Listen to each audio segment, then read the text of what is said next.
2025 కొత్త సంవత్సరంలో ఒక నెల సగం గడిచిందో లేదో అప్పుడే ఒక ట్రెండ్ అయితే నేను అబ్జర్వ్ చేశాను.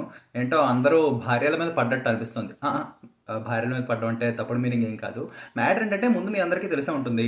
ఎల్ఎన్టీలో టాప్ మోస్ట్ పొజిషన్లో ఉన్న ఒక పెద్ద ఆయన మా వాళ్ళని వీలైతే ఆదివారాలు కూడా వర్క్ చేయించాలి అని నేను అనుకుంటాను. ఎంతసేపు పెళ్ళాలని చూస్తూ ఉంటారు అని అన్నారు.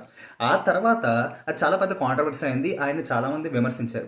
ఇప్పుడు క్రికెట్ విషయానికి వచ్చేద్దాం. మ్యాటర్ ఏంటంటే మనం బార్డర్ గవాస్కర్ ట్రోఫీ 1-3 తేడాతో ఓడిపోయాం అనమాట. సో బీసీసీఐ కొన్ని స్ట్రిక్ట్ రూల్స్ వస్తుందంట. లైక్ డిసిప్లినరీ పరంగా ఆటగాళ్ళందరినీ వాళ్ళని ఒక లైన్లో పెట్టే పరంగా కొన్ని రూల్స్ తీసుకొస్తుందంట. అందులో మొదటిది ఈ భార్యలకు సంబంధించింది లేదా ఫ్యామిలీస్కి సంబంధించింది. కొన్నాళ్ళుగా మన టీమ్ ప్లేయర్స్తో పాటు వాళ్ళ ఫ్యామిలీస్ కూడా ట్రావెల్ చేస్తున్నాయి. బీసీసీఐ దానికి తగ్గట్టు ఏర్పాట్లు చేస్తూ వస్తుంది. లైక్ భార్య పిల్లలు ఉన్న వాళ్ళు వాళ్ళ ప్లేయర్స్తో సహా వస్తున్నారు, అదే హోటల్స్లో ఉంటున్నారు, అదంతా జరుగుతుంది. సో ఇప్పుడు వాళ్ళు స్ట్రిక్ట్ రూల్స్ ఏం తీసుకొస్తున్నారంటే, ఒకవేళ ఏదైనా సిరీస్ ఆర్ టోర్నమెంట్ 45 డేస్ లేదా అంతకన్నా ఎక్కువ ఉంటే ఫ్యామిలీస్ ప్లేయర్స్తో కలిసి ఉండే డ్యూరేషన్ 2 వీక్స్ అంటే 14 రోజులకు మించకుండా ఉంటుందంట. అలా చెయ్యాలని బీసీసీఐ రూల్స్ డిజైన్ చేస్తుందంట. ఇంకా అఫీషియల్ కాలేదు, మేబీ కొన్ని రోజుల్లో రావచ్చేమో.